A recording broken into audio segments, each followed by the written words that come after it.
My name is Cindy Lasala. This video will be about proper protection. Just a reminder, this is for educational purposes only. Please consult with your investment advisor, tax advisor, and CPA. How to build a strong financial foundation. Make sure you have set up a plan to protect your life and health in case something were to happen to you, such as unexpected disability and job changes.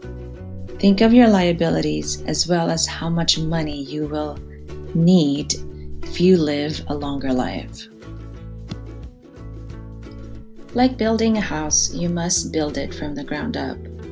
Without a strong foundation, everything you have may not last. Here are some of our solutions: investment, emergency funds, debt management, and proper protection. Look at the responsibility curve here. When we are younger and perhaps just starting a family, we start out with already a high responsibility. We have to support our children, pay our housing costs, pay debts, and save for our kids' education. And as we get older and maybe close to retirement, our responsibility should be less. Looking at this wealth curve, we should start saving and investing while we are younger.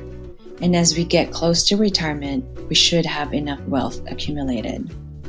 The idea is to have less financial responsibility when we retire. It is good practice to get enough life insurance protections when you're younger and reduce protection need when you build enough wealth. So how do you calculate how much you need for life insurance? You can calculate by using the DIME method. D is for debt. How much debt do you have? I is for income. Multiply your current income to 10. In case you have children, the life insurance can support your kids until they are at least older to be independent. M is for mortgage. How much is the balance in your mortgage loan? And E for education. How much your kids will need for education. So overall, know how much you need. So how do insurance companies calculate your insurance premium? First of all, you must be in good health to qualify. Your rate is based on height, weight, health issues, past and present, what medications you are on, the use of tobacco, your family history, your driving record, your criminal record, and your high-risk activities such as scuba diving, auto racing, mountain climbing, and etc.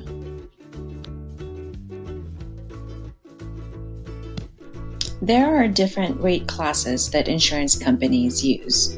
These are Preferred Elite, which is someone who has optimal health. Preferred is someone who's a healthy person. Standard, someone who has minor health issues. Preferred Smoker would have 2 times the above rating, and Smoker would have 3 times above rating, and Table Rated would be 25% to 50% more. So what is the difference between term versus permanent insurance? Term insurance is usually inexpensive and has no cash value. It typically has an expiration date.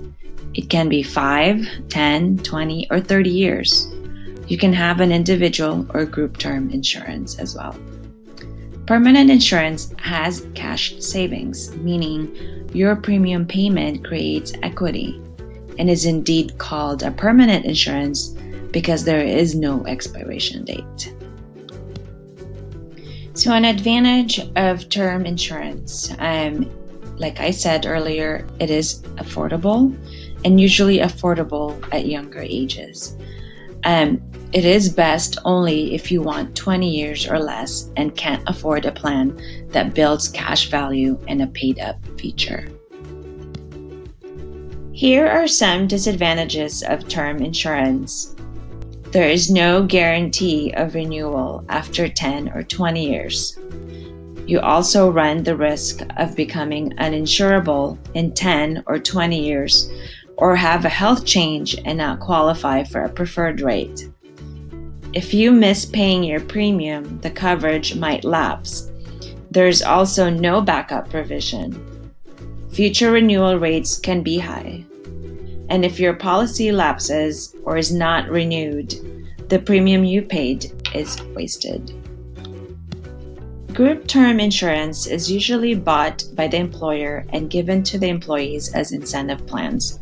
The benefits are usually 1 to 3 times the salary of the insured. You don't need to qualify, and the cost of insurance is inexpensive. And the insurance is typically terminated when you leave the company.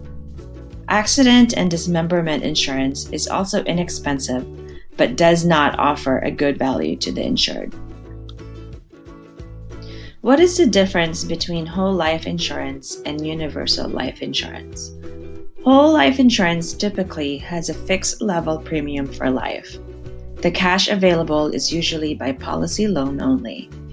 It has low guaranteed interest rate, and it sometimes pays a dividend, not guaranteed, which can be used to lower the premium, buy additional insurance, or add to cash value. And it is the least flexible of all permanent life insurance. Universal life, on the other hand, has flexible premium. The insured can increase or decrease insurance amount. You can design the policy so it pays just the face amount upon death, which is level, or pays the face amount plus your cash value, which is called increasing. The premium payments have some flexibility if you need to skip premium payments or for after a period of time, or stop paying premiums altogether. You can design it if you want to stop making premium payments at your retirement age. Universal life can also add a long-term care benefit as a rider, and it has a decreasing % penalty for early surrender up to 15 years. Here are some tax advantages of permanent insurance with cash value. It has tax-free death benefit, it has tax-deferred earnings, tax-free withdrawals, and tax-free loans. Did you know about the formula 10-20? This formula is used to calculate how much protection you should get for yourself. So first, if you die too soon, you'll need 10 times your income to protect your family.